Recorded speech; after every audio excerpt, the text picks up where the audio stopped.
என்னங்க ஏதோ ஒரு கால்வாயை காட்டுறீங்க அப்படின்னு நினச்சிக்காதீங்க.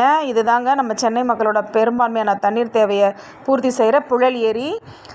அந்த ராட்சத குழாய் போகுது பாருங்கள், அது வழியாக தான் நம்மளை வந்து அந்த தண்ணி சேருது. அதுக்கு முன்னாடி அதில் போய் என்ன சேருதுன்னு பாருங்கள். இது சம்மந்தமாக நம்ம புகார் அளித்தா எந்த ஒரு நடவடிக்கையும் இல்லைங்க.